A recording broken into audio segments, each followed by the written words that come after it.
نحمده ونصلي على رسوله الكريم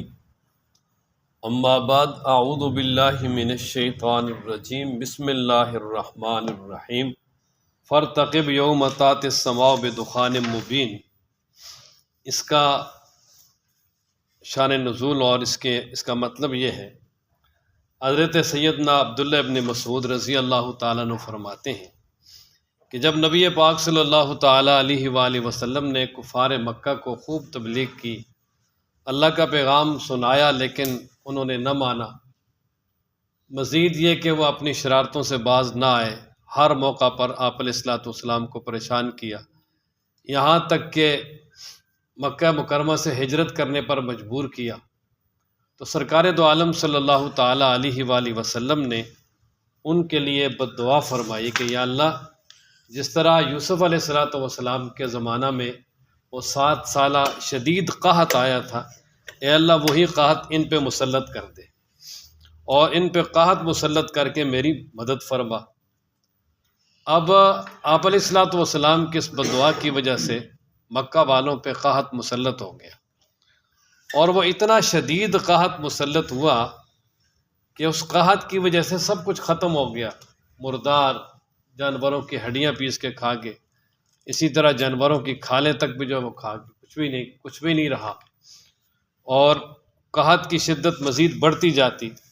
اور بالآخر پھر حضرت ابو سفیان رضی اللہ تعالیٰ عنہ جو اس وقت مسلمان نہیں تھے، کفار کی طرف سے نمائندہ بن کے سفارش کے لیے مدینہ منورہ گئے، اور آپ علیہ السلام سے سفارش کی اور کہا کہ دیکھیں آپ کی قوم ہے اور آپ کی برادری اور رشتہ داری ہے ان کے ساتھ، قوم والا تعلق تو ہے، تو آپ اللہ تعالیٰ سے دعا کریں کہ اس قحط سالی کو دور کر دے اور یہ قحط ختم ہو جائے، تو لوگ ایمان لے آئیں گے۔ آپ علیہ السلام نے دعا فرمائی اور وہ قحط جو ہے نا وہ ختم ہو گیا، لیکن اس کے بعد بھی جو ہے نا وہ ایمان نہیں لائے۔ وجہ یہ ہے کہ جن پہ مہر جباریت لگ جائے نا تو وہ بڑی سے بڑی نشانی دیکھ کر پھر بھی مائل نہیں ہوتے، بلکہ وہ اس کو بھی جادو اور کیا سے کیا قرار دیتے ہیں۔ اور وہ قحط کی اتنی شدت تھی، بارش بھی نہیں تھی اور پھر گرد و غبار ہر طرف، جس کی وجہ سے جب وہ آسمان کی طرف دیکھتے تھے ایسا محسوس ہوتا تھا جیسے دھواں ہے۔ اب بھی جس طرح یہ شدید قسم کا جو گرد و غبار آ جائے، یہ فوگ آ جائے، تو اس کی وجہ سے وہ ایسے ہی محسوس ہوتا ہے جس طرح کے دھواں ہے، تو ہر طرف دھواں محسوس ہوتا، اس لیے اللہ تبارک و تعالیٰ نے یہاں اس کا تذکرہ فرمایا۔ اور دیگر حضرت عبداللہ ابن عباس اور دیگر حضرات صحابہ کرام یہ فرماتے ہیں کہ یہاں دخان سے مراد وہ دخان اور دھواں ہے جو قیامت کے قریب آئے گا، قیامت کی نشانیوں میں سے، قیامت کی بڑی 10 نشانیاں ہیں، ان میں سے ایک یعنی دھواں بھی ہے، اور 40 دن وہ رہے گا، اس کے بعد جلدی قیامت آ جائے گی، اور مسلمانوں پہ اس کا اثر یہ ہوگا کہ جس طرح زکام کی ایسی کیفیت ہو جائے گی اس دھواں کی وجہ سے، لیکن جو کفار اور فجار ہیں ان کے لیے وہ بہت ہی سخت ہوگا، جس کی وجہ سے ان کے سانس بند ہو جائیں گے اور بہت زیادہ وہ تکلیف میں مبتلا ہوں گے۔ تو زیادہ جو ہے راجع وہ حضرت عبداللہ بن مسعود رضی اللہ تعالیٰ عنہ والا قول ہے۔ فرمایا فرتقب، آپ انتظار کیجئے، یوم اس دن کی تأتی السماء، لائے گا آسمان، بدخان مبین، واضح دھواں، یغشی الناس، جو دھواں لوگوں کو ڈھانپ لے گا، ھذا عذاب علیم، اور یہ دھواں جو ہے یہ سخت عذاب ہوگا، اور یہ عذاب علیم سخت دردناک عذاب، اس سے معلوم ہوتا ہے کہ یہ وہی قحط ہے، کیونکہ عذاب علیم تو پھر قیامت میں ہوگا، جو دھواں جو قیامت سے پہلے آئے گا وہ اس طرح کا شدید عذاب نہیں ہوگا۔ اور پھر انہوں نے کیا کہا اور کیا دعائیں کی، ربنا اکشف عنا العذاب، اے ہمارے رب دور کر دے ہم سے اس عذاب کو، انا مؤمنون، بے شک ہم ایمان لانے والے ہیں، کہ ہم ایمان لے کر آئیں گے ہر اعتبار سے۔ لیکن آگے اللہ فرماتے ہیں انا لہم الذکری، کہاں سے آ سکتی ہے ان کے لیے نصیحت، یعنی وہ نصیحت کہاں حاصل کر سکتے ہیں، کیسے حاصل کر سکتے ہیں، اس کی وجہ سے، یعنی یہ عذاب آنے کے بعد وہ کیسے جو ہے وہ اسلام کی طرف اور ایمان کی طرف آ سکتے ہیں۔ انہوں نے تو اس سے بڑی نشانی جو خود نبی پاک صلی اللہ تعالیٰ علیہ وآلہ وسلم کی ذات ہے وہ دیکھی، اور پھر حضرت صلی اللہ علیہ وسلم نے ان کے سامنے واضح معجزات بھی پیش کیا، اللہ کا پیغام بھی پیش کیا، پھر معجز قرآن بھی پیش کیا، تو اس کو نہیں، اس کے اتنے دلائل کے باوجود پہلے نہیں مانے تو اب کہاں مانتے۔ فرمایا نا انا لہم الذکری، کیسے ہو سکتی ہے ان کے لیے نصیحت؟ وقد جاءہم، تحقیق آ گیا ہے ان کے پاس، رسول مبین، بالکل واضح، یعنی واضح بیان کرنے والا، ایسا کہ جس نے کسی بات میں کوئی خفا نہیں چھوڑا، سب کچھ کھول کے بیان کیا۔ اور رسول آ چکے ہیں اور انہوں نے سب کچھ بیان بھی کر دیا، اس وقت نہیں مانا تو اب کہاں مانتے ہیں۔ لیکن خیر جب عذاب ٹل گیا تو پھر کیا ہوا؟ ثم تولوا عنہ، پھر وہ اس سے پھر گئے، منہ موڑ لیا انہوں نے۔ پہلے کہتے تھے ایمان لائیں گے، لیکن جب عذاب ختم ہو گیا تو پھر انہوں نے منہ موڑ لیا، اور پھر وہ کفر پہ جو ہے وہ دوبارہ جم گئے۔ اور نعوذ باللہ نبی پاک صلی اللہ علیہ وسلم کے بارے میں کیا کہنے لگے؟ وقالو، کہنے لگے معلم مجنون، یہ ایک سکھایا ہوا پڑھایا ہوا دیوانہ ہے، سکھایا پڑھایا دیوانہ ہے، جو اس طرح کی دیوانگی والی باتیں کرتا ہے، اور کبھی ساحر کا، کبھی مجنون، کبھی کیا کبھی کیا۔ تو اللہ فرماتے ہیں ٹھیک ہے، انا کاشف العذاب، ہم بھی عذاب کو ہٹانے والے ہیں، قلیلا، کچھ عرصے کے لیے، کہ کچھ عرصے کے لیے ہم اس کے عذاب کو دور کر دیں گے۔ لیکن فرمایا انکم عائدون، مشرکین سے کہا کہ بے شک تم بھی دوبارہ لوٹنے والے ہو، یعنی تم باز آنے والے نہیں ہو۔ اور پھر ایسا ہی ہوا، کہاں باز آئے؟ انہوں نے دوبارہ اسی طرف دوبارہ کفر میں منہمک ہو گئے۔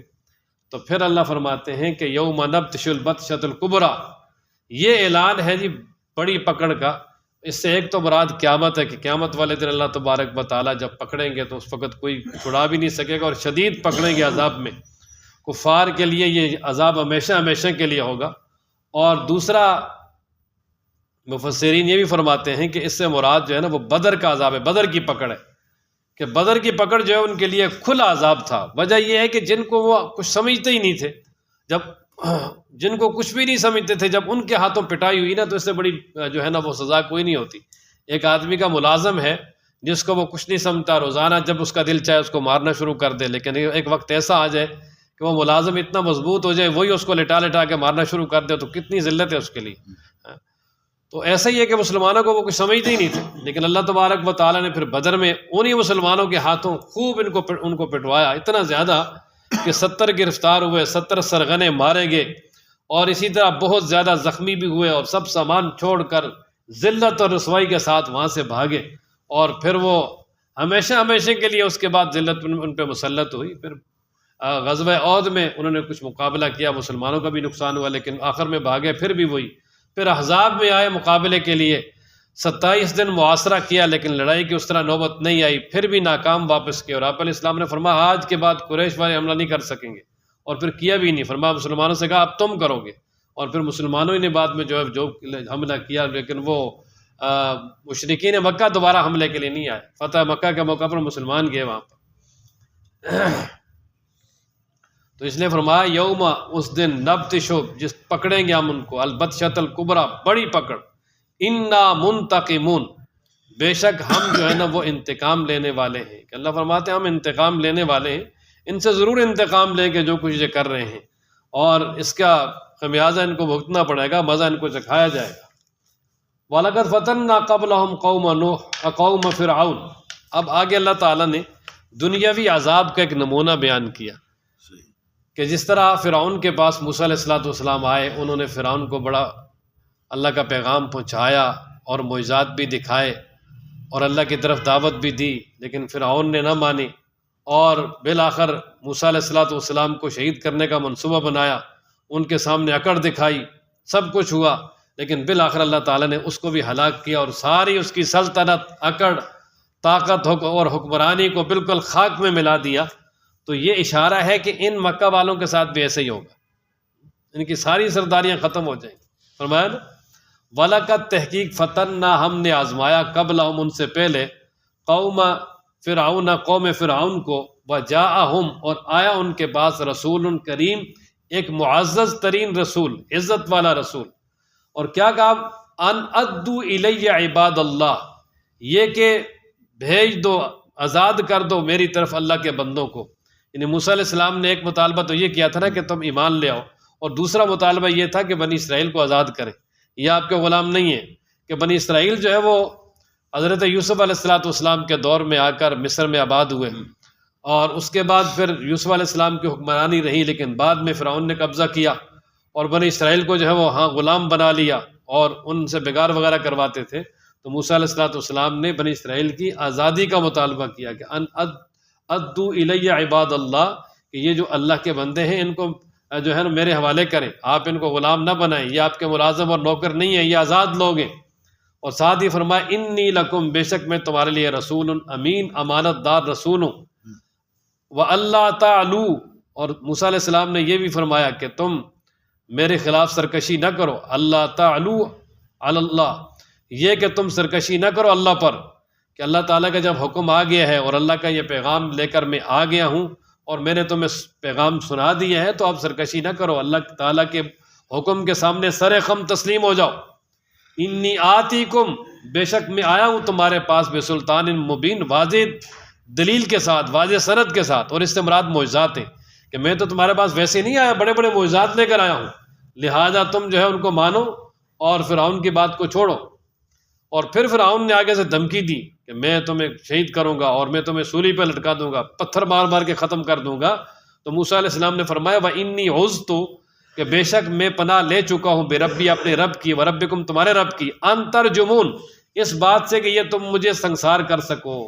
کہ میں اللہ کی پناہ میں آ گیا ہوں، مجھے میری حفاظت کی ذمہ داری میرے رب پر ہے، تو میرا کچھ نہیں بگاڑ سکتے۔ وَإِن لَّمْ تُؤْمِنُوا بِي، اگر تم مجھ پر ایمان نہیں لاتے تو فَاعْتَزِلُونِ، مجھ سے الگ ہو جاؤ، میرا راستہ مت روکو۔ لیکن فرعون نے جب بات نہ مانی اور اپنی اکڑ پہ جو ہے مسلسل قائم رہا، تو پھر موسیٰ علیہ السلام نے اللہ تعالیٰ سے دعا مانگی، فَدَعَا رَبَّهُ، بس دعا مانگی موسیٰ علیہ السلام نے اپنے رب سے، ان هؤلاء قوم مجرمون، کہ بے شک یہ مجرم قوم ہے۔ تو اللہ تعالیٰ نے کیا فرمایا، فَأَسْرِ بِعِبَادِي، پس رات کو لے کر نکل جائیں، فَأَسْرِ، پس نکلیے، بِعِبَادِي، میرے بندوں کو لے کر، لیلاً، رات کو، اِنَّكُمْ مُتَّبَعُونَ، بے شک تمہارا پیچھا کیا جائے گا۔ کہ موسیٰ علیہ السلام سے فرمایا راتوں رات بنی اسرائیل کو جمع کر کے یہاں سے چلے جائیں فلسطین کی طرف، اور تمہارے پیچھے وہ لشکر آئے گا، لیکن فرمایا کہ اللہ تعالیٰ تمہاری حفاظت کرے گا۔ تو کیا ہوا، جب دریا پہ پہنچے، سمندر پہ پہنچے، تو وہاں 12 راستے بن گئے، وہ بنی اسرائیل کراس کر کے اس پار آگے، اور پیچھے سے فرعون نے دیکھا کہ سمندر بالکل جو ہے وہ اپنی جگہ پہ کھڑا ہے، تو اس نے بھی کہا یہ میرے حکم سے کھڑا ہے، چلو۔ اپنی فوج کو جب داخل کیا تو اللہ تبارک و تعالیٰ نے سمندر کو ملا دیا اور وہ سارے کے سارے وہاں غرق ہو گئے۔ وَتُرُكِ الْبَحْرَ، آپ چھوڑیے اس دریا اور سمندر کو، رہوا، بالکل ٹھہرا ہوا، یعنی جو راستے بنے تھے نا چاروں طرف، جس طرح 12 راستے بنے اور درمیان میں راستہ، پھر پانی، پھر راستہ، پھر پانی، اور پانی ایسے کھڑا ہے جس طرح برف کے بلاک کھڑے بڑے بڑے، جس طرح یہ چترال وغیرہ میں برف ہوتی ہے نا تو درمیان سے روڈ صاف کرتے ہیں، تو ارد گرد برف کے تودے ہوتے ہیں بڑے بڑے، درمیان سے روڈ ہوتی ہے، تو بالکل پانی کی یہ صورتحال تھی کہ پانی اپنی جگہ کھڑا ہے ایسے جس طرح کے بلاک کھڑے ہوتے، اور درمیان سے راستے ہیں اور خشک راستے وہ جا رہے ہیں۔ لیکن جب فرعون وغیرہ وہاں داخل ہوئے تو اللہ نے چلا دیا اور وہاں غرق ہو گئے۔ وَتُرُكِ الْبَحْرَ رَهْوًا، آپ چھوڑیے سمندر کو بالکل ٹھہرا ہوا، اِنَّهُمْ جُنْدٌ، بے شک وہ لشکر ہے، مغرقون، ڈوبا ہوا، یعنی ایسا لشکر ہے جو ابھی ڈوبنے والا ہے، ڈوب کر تباہ و برباد ہو جائے گا، ختم۔ اللہ تعالیٰ ہم سب کو قرآن پڑھنے، سمجھنے، عمل کرنے کی توفیق عطا فرمائے۔